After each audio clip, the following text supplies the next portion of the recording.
Hi there, it's Terry, and today we're going to talk about pathways.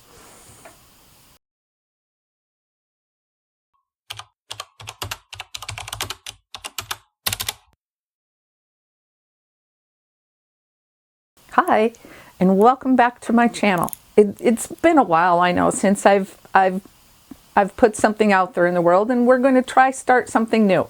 I'm going to try once a month to showcase one of my patterns. I want to go in depth a little bit talking about why I designed it, how the fabrics were chosen, just some different things to get you excited about a new pattern or an old pattern, maybe one you haven't seen before. And then what we're going to do is we're going to give it to you for a special price for the month. So for the month of March, Pathways is going to be $6 in the shop, and it will already be priced at that, so you won't have to do anything. It will just be, marked down for the month of March. And so each month we'll showcase a different pattern. Yeah, and we'll see how that goes for me. I'm going to try and we'll see how it goes. So for the month of March, we are going to do Pathways. Pathways is a 60 by 80 quilt top that uses 2 strip packs. Strip packs is what Island Batik calls their 2.5-inch strips. It can be called many different things. Jelly roll is the most common one, but we're going to call strip pack because that's the fabric company I work with. So this whole quilt will use 2 40-piece strip packs.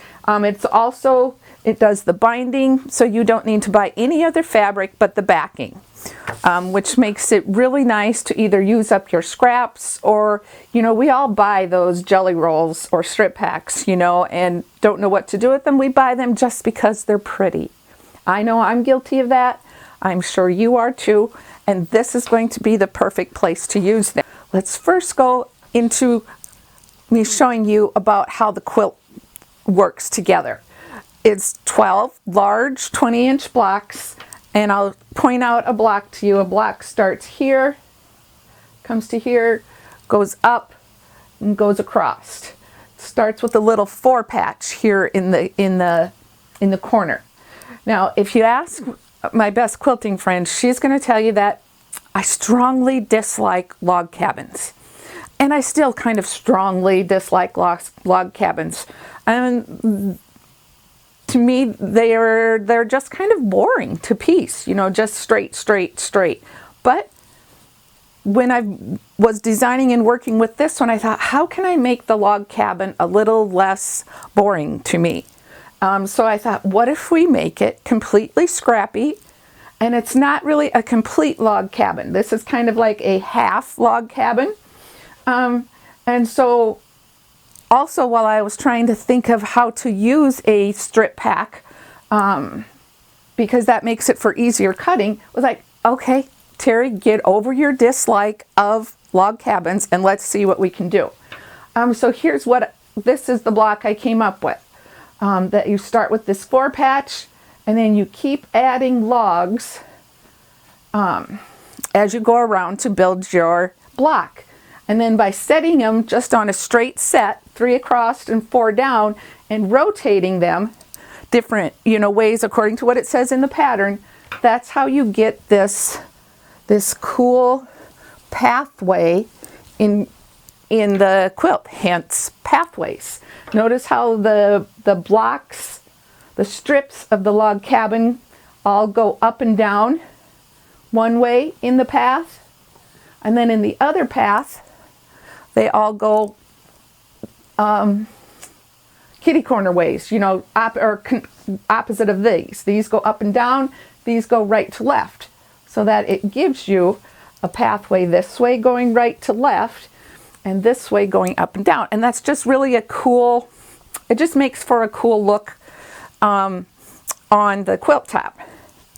So let's start with fabric choice. The fabrics that I used for this quilt are called Sunshine Garden from Island Batik. Now, when you start this quilt, you're going to want to choose which color you want this chain. I call it the chain because see how they connect to each other? So that's the chain in the log cabin block. So you're going to want to choose that first out of, we're pretending that these half yard cuts are a strip pack. So I would choose, well, I chose obviously the pink ones. So let's pull out these dark pinks that are in this bundle so that we can, those are your dark pinks that I used in this, in the chain part. And the reason I chose them is because if you lay these, sit these on top like this, go right back here, then you can see that these are, while they're all bright colors, these pink ones are going to, when you connect them all together, they're going to stand out against the blue one. They stand out against the blue one. Oh, let's see, how should we do it? Oh, let's do it this way. There we go. See, they stand out totally against these lime greens, even against this turquoise. You can still, there's a strong contrast between those. Super strong between the lime green and the yellow, the orange. Even this multi, there's still going to be contrast. So what you're looking for is you want your chain to have contrast. Now see this one, there's a little less contrast. And if we look for one of those blocks, those logs, here's kind of that orange log here. And here's that orange log again. When you look at the chain square compared to this log, there isn't a lot of contrast. But when you put it all together, it still will work. So the oranges, there's a little less, high contrast again, maybe a little less, but it'll still work. Here's some high contrast. Again, high contrast. And again, that works. So that is how you choose. You want to look for the contrast. Even though it's scrappy, you still want this chain to have some contrast. I'm working right now with some red, white, and blue fabric. So that would, I would obviously choose the white strips for the chain in that, because that's totally going to give you your contrast. Next up, I thought I'd talk a little bit about how I put this block together. I have my strips cut out. I have a couple tilted jelly rolls here that I've been working with. You will use your extras for your binding, okay? And the pattern will give you all of the instructions on how many strips you need, what sizes you need to cut from the strips, and how to choose your colors. But this is just a quick little run through of how I like to chain piece these, because these work very well for chain piecing to keep your colors scrappy.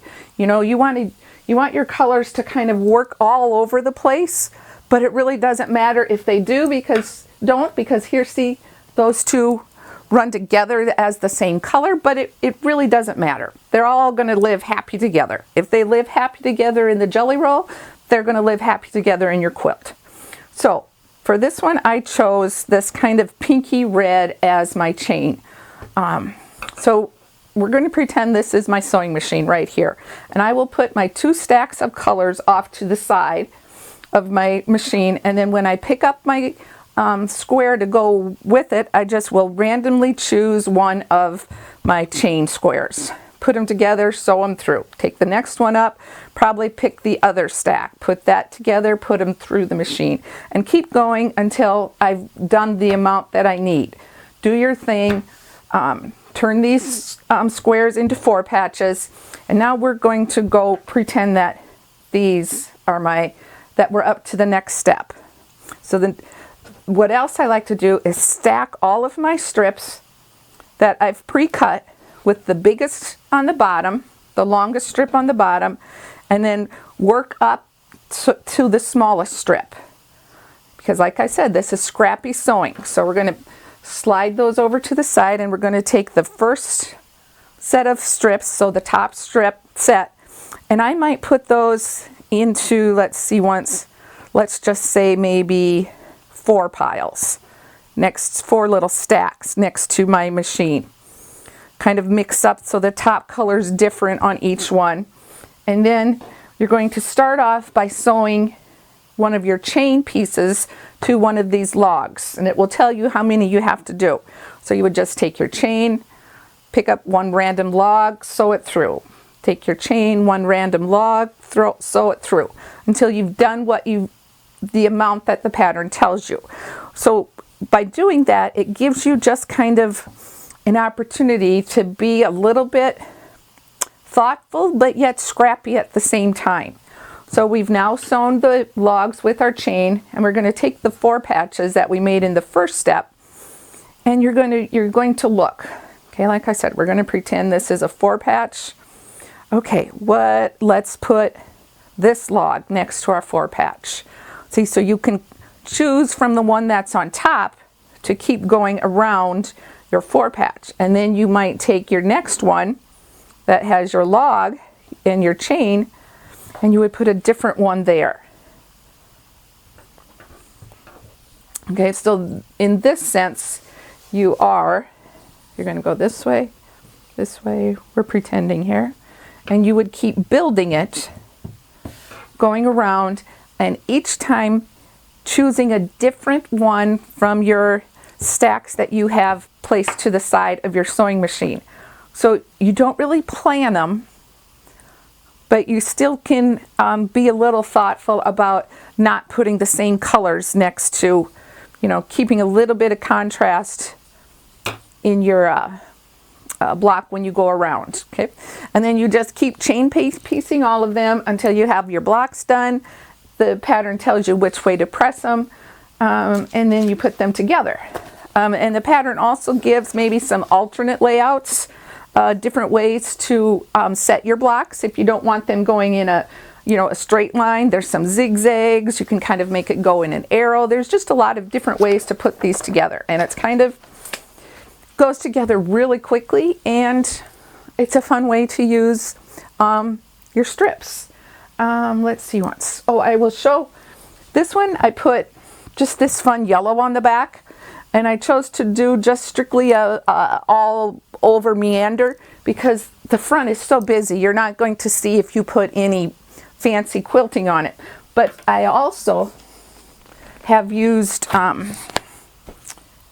one of these blankets from, I think this one is just from Walmart. I have found some in Costco. But this soft, cuddly blankets, my grandkids really seem to love when this cuddly fabric is on the back. And these blankets are a much more economical way of doing things. And I've done this for several years, and they wash really nice. When I use a blanket for my backing, then I won't put any batting in the middle, and that just keeps the